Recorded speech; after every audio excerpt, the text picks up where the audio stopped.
Okay. Order! I call the Secretary, Gavin Williams, to make a statement.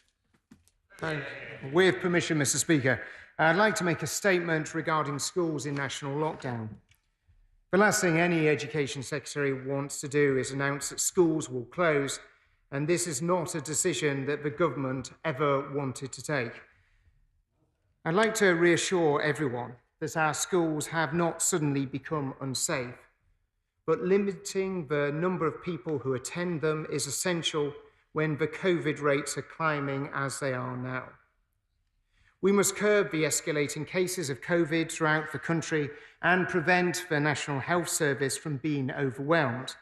That is why today I'm setting out the contingency plans I had prepared, but that I had hoped never had to implement.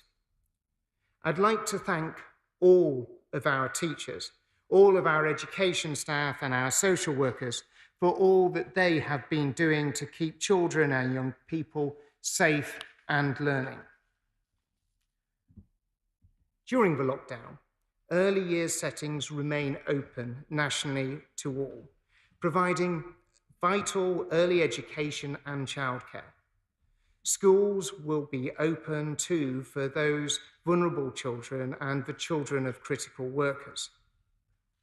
Those at university will predominantly study online, although there are a small number of exceptions, including those studying medicine, healthcare, and education.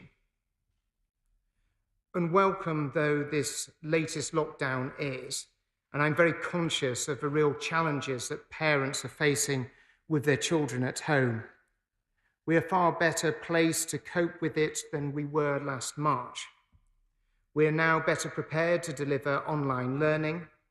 This is an important step forward in supporting children to make the progress with their education that they so desperately need, and we'll also do what we can to help their parents.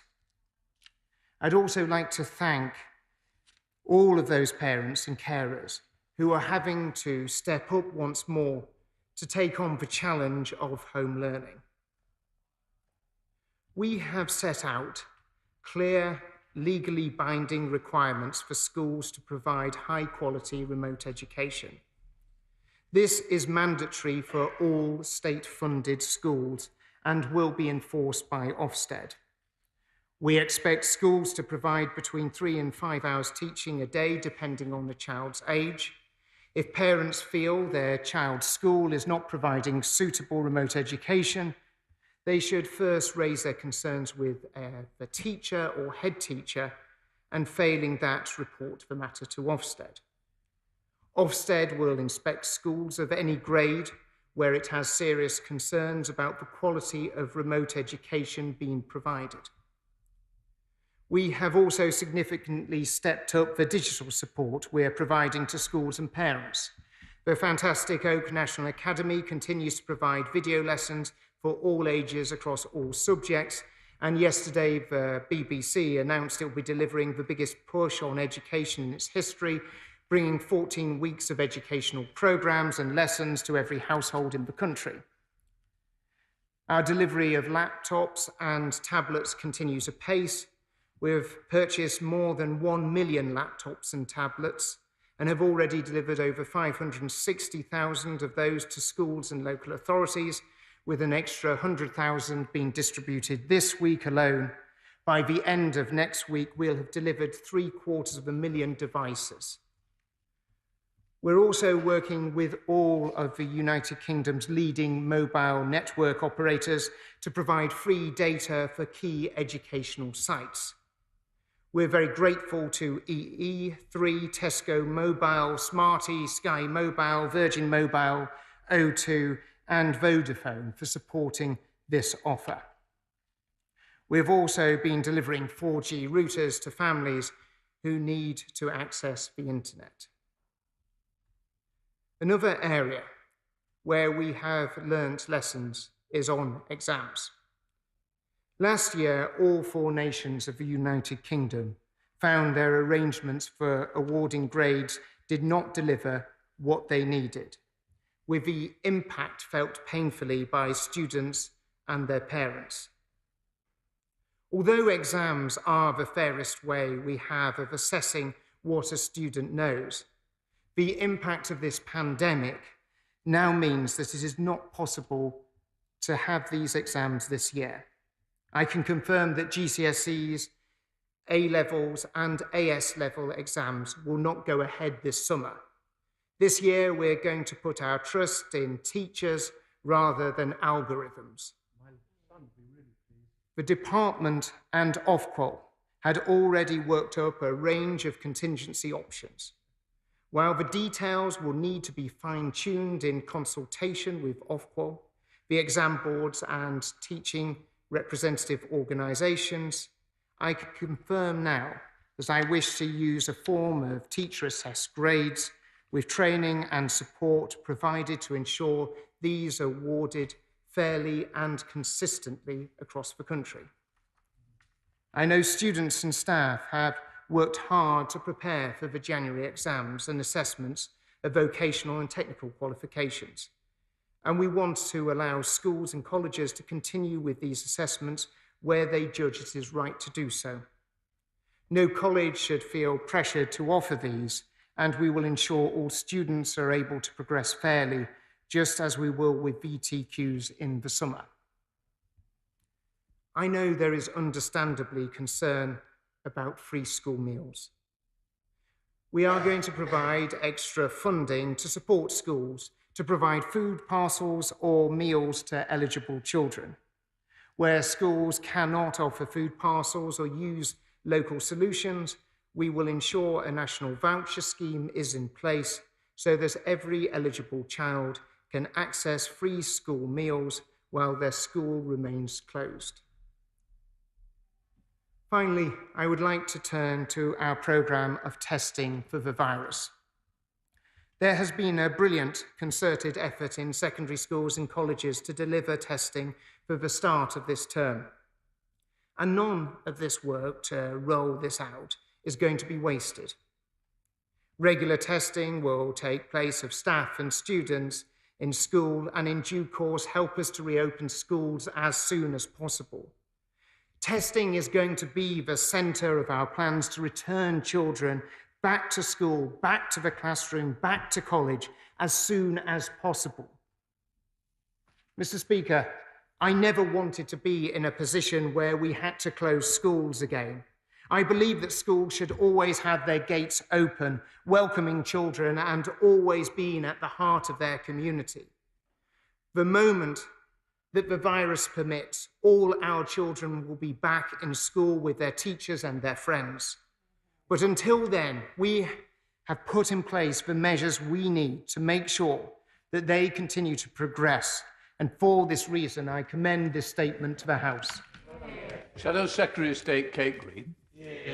Thank you and a Happy New Year, Mr. Speaker. May I begin by paying tribute to the Deputy General Secretary of the NASUWT, Gareth Young, who tragically died shortly before Christmas. I'm sure the House will join me in sending condolences to his loved ones and to his friends and colleagues in the Union. Mr. Speaker, I thank the Secretary of State for advance sight of his statement, but it's disappointing that he didn't make a New Year's resolution to avoid U-turns or chronic incompetence. Once again, where the Secretary of State goes, chaos and confusion follows, and it's children, families and education staff across the country who pay the price for his incompetence. So, Mr. Speaker, I can suggest a New Year's resolution for the Secretary of State, that he at least resolve to start answering my questions. Every pupil who's not in school must be able to access education. We must do everything we can to safeguard learning throughout this lockdown. And I pay tribute to everyone who's made it possible to keep pupils learning online, the incredible teachers, leaders, support staff in schools and colleges, and those like Oak and the BBC who are doing a huge amount to make learning accessible. I welcome the Secretary of State's commitment on digital devices, and I'm glad he's listened to Labour and to the charities across the country who called for zero rating of educational sites. But Ofwal estimate that up to 1.78 million children do not have access to a device. Can he guarantee that under his plans, every child who needs a device will have one as soon as possible, and that every one of those children will be able to learn remotely? And may I repeat the question that the Leader of the Opposition asked the Prime Minister earlier? Will the welcome data deal done with mobile providers take effect immediately? I welcome his comments on free school meals, and I hope he can guarantee that every child eligible for this support is already receiving it. If not, can he assure me that within days they will do so? Mr. Speaker, months ago, the Education Secretary gave a cast iron commitment that exams would go ahead. At that moment, we should have known they were doomed to be cancelled. I wanted exams to go ahead fairly, but I was always clear that there must be a plan B if that was not possible. For months, there was no sign of any such plan, although the risk that exams couldn't happen has always been predictable. The Secretary of State says he will be providing support to teachers to award grades. Can you tell me when they'll receive the support, what form it will take, and confirm that it will be available in all schools? And can you tell me exactly what will be done to ensure that all grades are fair, consistent, and support pupils to move on in their education or employment? I heard what he said about technical and vocational exams. But frankly, he's failing to show leadership on the exams taking place in January. And he's leaving it simply to schools and colleges to decide what they should do in difficult circumstances. Will he now do the right thing and cancel this week's BTEC exams, as parents, colleges and the Association of Colleges are calling for? Mr. Speaker, staff in every part of our education system have faced a hugely challenging job and done extraordinary things to keep children safe and educated throughout the pandemic. Too often, though, the Secretary of State has refused to listen to their concerns or engage meaningfully with the expertise of professionals on the front line. He can start to make it up to them today. Is the JCVI working on a strategy to vaccinate all education staff, to keep them safe and get children back in the classroom? And does the Secretary of State believe that they should be prioritised for vaccination to keep them safe and allow schools and colleges to reopen? Early years settings remain open to all children, but the Secretary of State has failed to explain how this will be safe for staff and families. So can he tell us what scientific advice he's received that made him think they will be safe? And can he honestly say that he is following the science?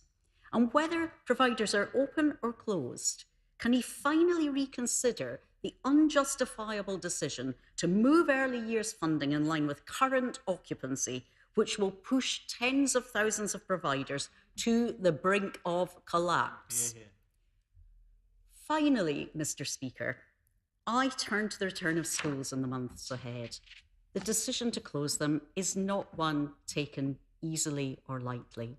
And while it is the right thing to do to control the virus and save lives, it has huge consequences for children's learning and development. And that's why Labour have always said that schools should be the last thing to close and the first to reopen.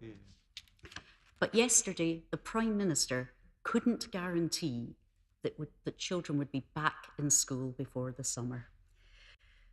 Can the Secretary of State tell us when he expects children to be safely back in the classroom? Mr. Speaker, at every stage of this pandemic, young people have been an afterthought for the government. And now we're back where we were 9 months ago, with schools closed and exams cancelled. There is time to act, but the Secretary of State must act now to ensure all pupils can learn remotely, that families are supported, and the most vulnerable are safeguarded. State. Well, thank you, Mr. Speaker, and I'd very much like to join with the Honourable Lady in paying tribute to Gareth. I had the great privilege of working with Gareth as his time as Deputy General Secretary of NASUWT, as well as his colleagues there, and very much our thoughts and prayers are with his family and also his friends and colleagues. The Honourable Lady raises a number of very important points. The rollout of digital devices, our commitment to deliver 1 million digital devices across the country. We'll be getting 750,000 of those devices out by the end of next week, supporting schools, delivering on their full allocation of devices that they need, and looking at how we can go further. It's been a great privilege to work with those brilliant teachers, inspiring leaders who and helped fund and support them in setting up the Oak National Academy, a brilliant online school that is actually being viewed not just right across this country, but right across the world for the quality of teaching. And we want to see that used more and more as a vital teaching resource. The Honourable Lady is right to raise concerns about free school meals, how important this is for every one of our constituents. And that is why we're putting the funding and support in place, because there's many parts of the country where it will be best for those schools and they want to deliver those free school meals themselves. In other parts of the country, they won't be able to do that and will want to do it as part of a national voucher scheme. That is why we'll be standing that up over the next few days and making sure that schools are not out of pocket, but most importantly of all, that children and families are supported at this incredibly difficult time. And she asks about whether there'll be support for teachers in terms of the training and the guidance and the help across the country as we move to teacher-assessed grades. And I can absolutely confirm that that will very much be the case. We've always been aware that there could be a situation where we would not be in a position to be able to proceed with examinations. But we've always had a clear view that the best way of assessing children is through examination. So I will not apologise for being enthusiastic to ensure that we have been able to be in a position to roll out exams. But we do recognise where we are as a result of this pandemic, we have to take a different course. And that is why we're taking the route that we are. And the Honourable Lady raises about technical and vocational qualifications. And as the Honourable Lady will know, it's very important that we give colleges, schools and providers, all providers, including independent providers, training providers, the flexibility.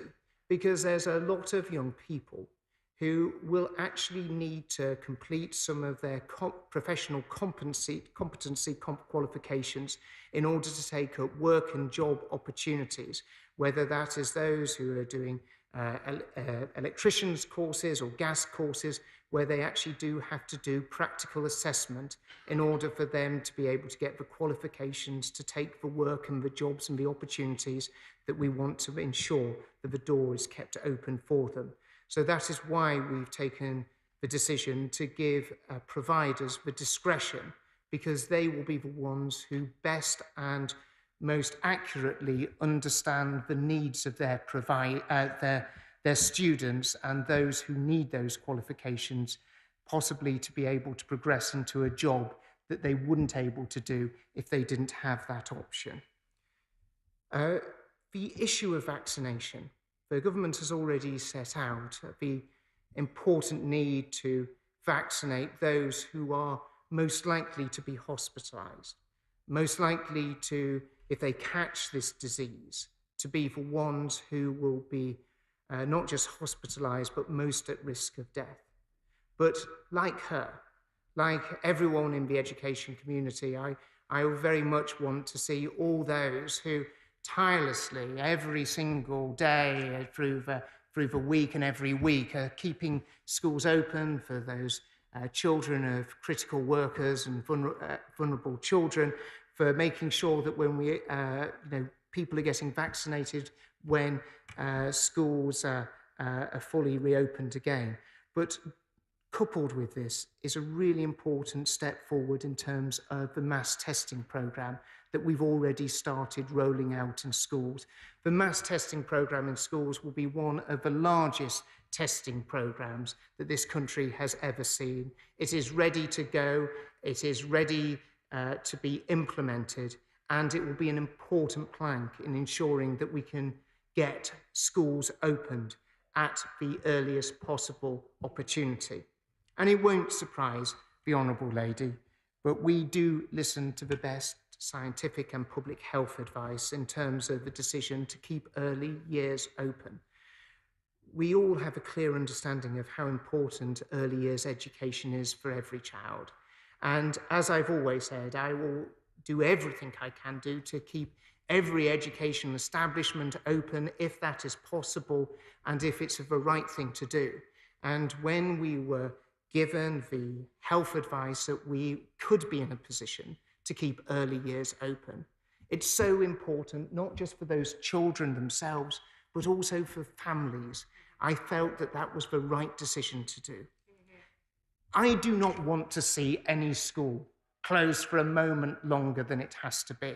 That is why in June we all worked so hard and fought so hard to ensure that schools opened right across the country for primary years. That's why during June we did so much to ensure that years 10 and 12 were able to return to school at the earliest possible opportunity. That is why in September we saw the opening of schools right across the country and all children being able to return back to school. And I can absolutely assure the Honourable Lady, I will not let schools be open for a moment longer than I will not let schools be closed for a moment longer than they need to be. I will do everything I can to ensure every school is open so that children are able to benefit from the brilliant teaching that goes on in so many of our primary schools, secondary schools, and our colleges, because I know that is the best place for children.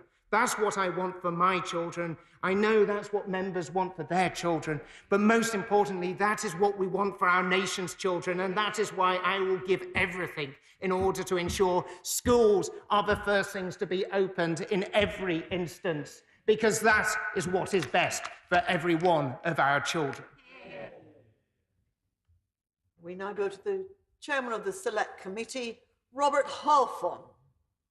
Thank you, Madam Deputy Speaker. I strongly welcome the government's laptop scheme, but we know that there still will be possibly hundreds of thousands of people on the wrong side of the digital divide. Can my right honourable friend confirm that those students who just don't have internet connection or computers at home will be able to go to school alongside children of critical workers?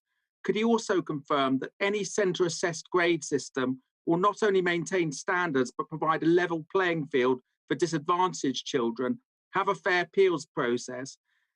And will he make sure that there are independent assessors, perhaps retired teachers or Ofsted inspectors, to provide a check and balance for each assessed grade awarded?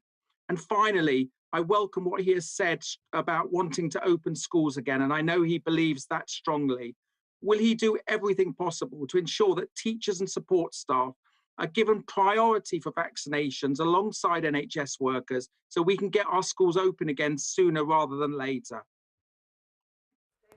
Well, the reason that we are rolling out and expanding our devices package, because we realise how important that is for all children, especially for those children from the most disadvantaged backgrounds. I can confirm that as in the previous situation where we saw schools had to be closed during the months of March, April and May,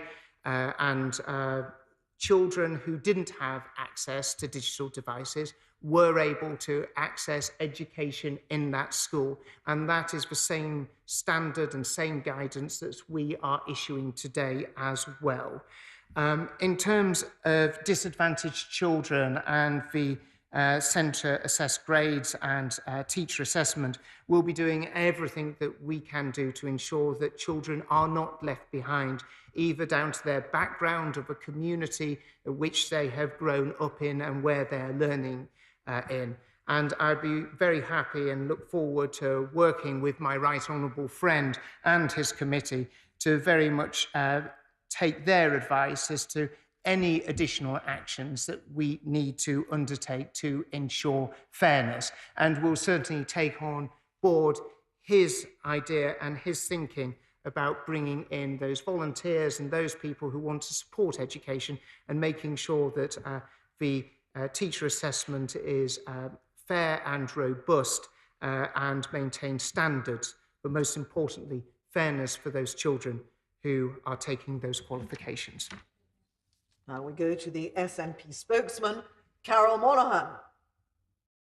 Thank you, Madam Deputy Speaker. We shouldn't, of course, be surprised at this latest U-turn in schools. Any student teacher knows that planning is a key skill, but it's one that the Secretary of State has yet to master. His decisions are being made in a reactionary and last-minute manner.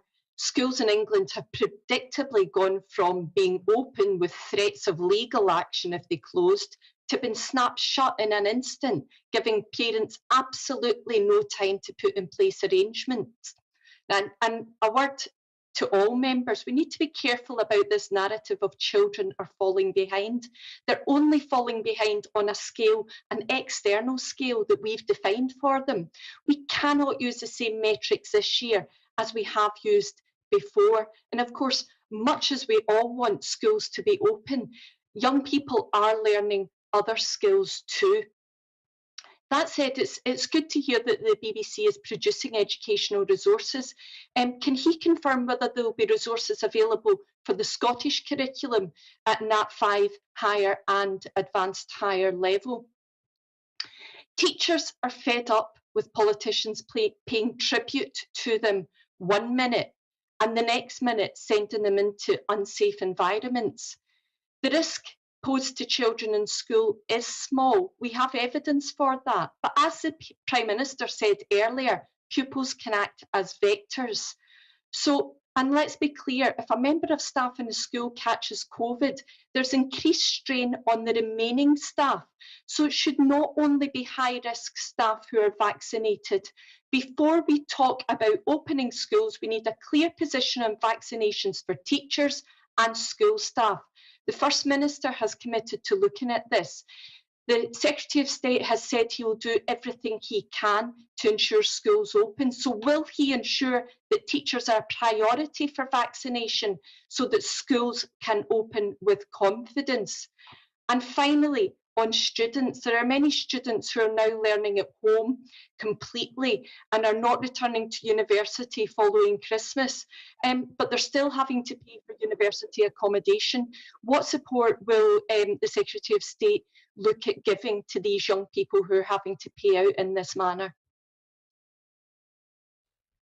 Thank you, Madam Deputy Speaker. It's probably interesting listening to the Honourable Lady and her comments about students, and it's probably sort of indicative as to some of the challenges that the Scottish education system has seen with them falling down PISA rankings, because it is really important that we support children to be actually able to learn.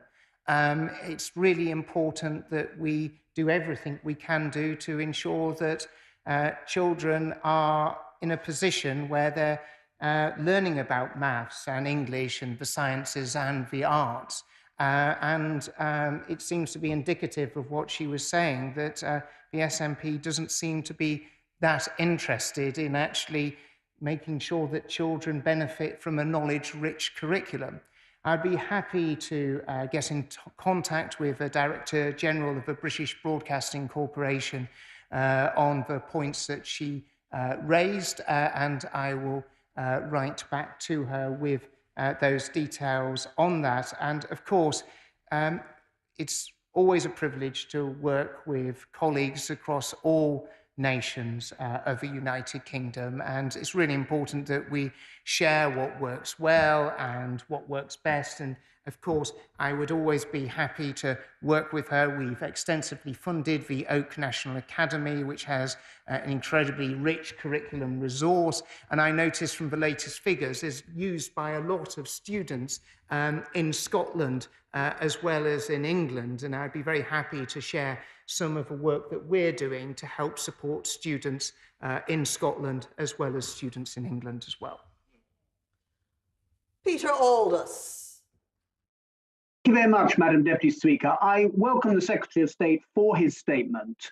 The economic recovery will be skills-based, and the government have quite rightly placed much emphasis on the importance of BTECs.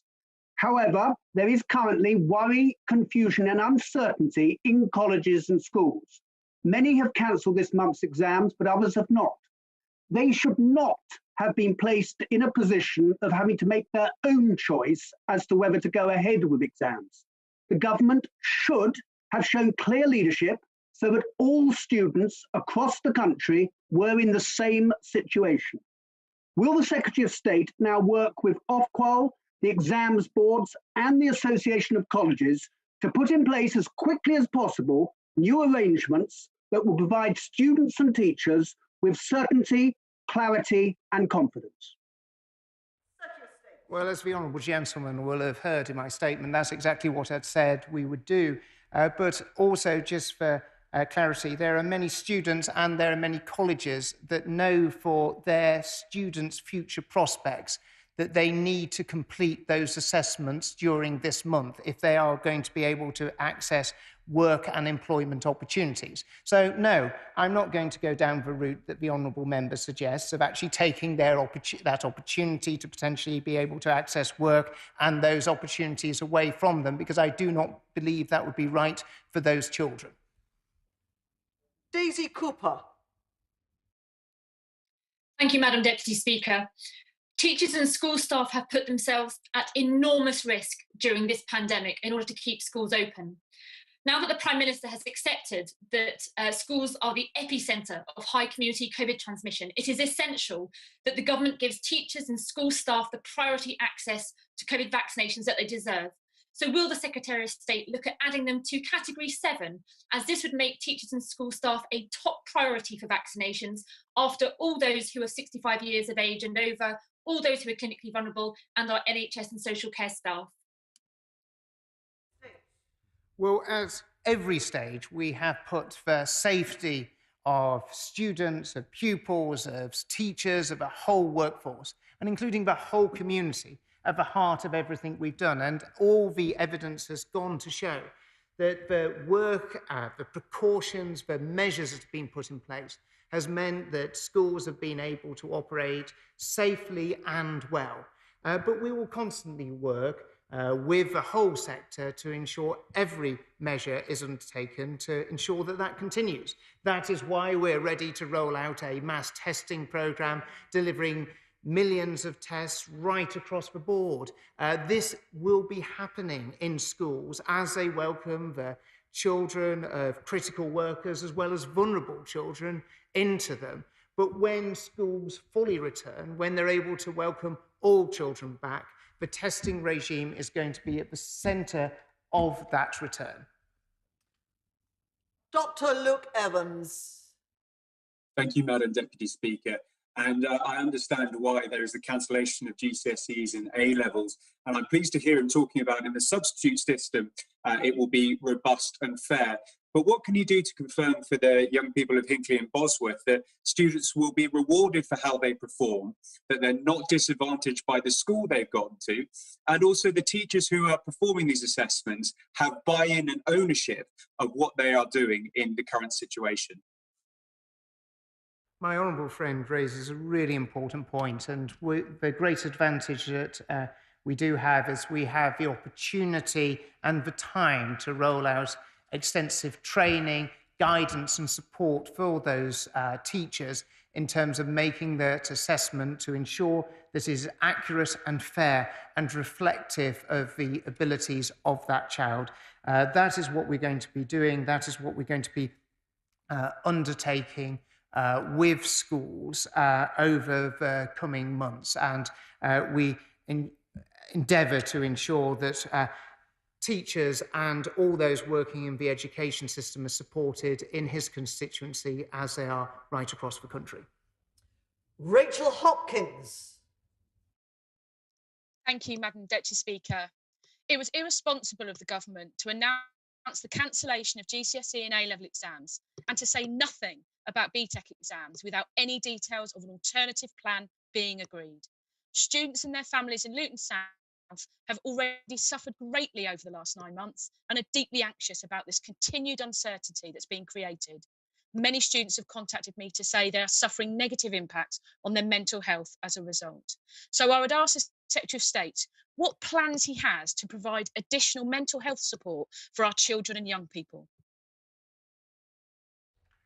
Well, of course, one of the great advantages that we've had with schools being back all the way through the latter half of last year is actually teachers and those working in schools have been in the best possible place to assess and work with children and have the best understanding of some of their needs and some of the problems that they have, including mental health challenges. And we'll be working with the education sector to best support them in terms of actually supporting. We've already taken a number of actions supporting schools and education settings with children who have been suffering mental health problems as a result of COVID and as a result of being out of school, and we'll continue to do that and step up those measures over the coming months.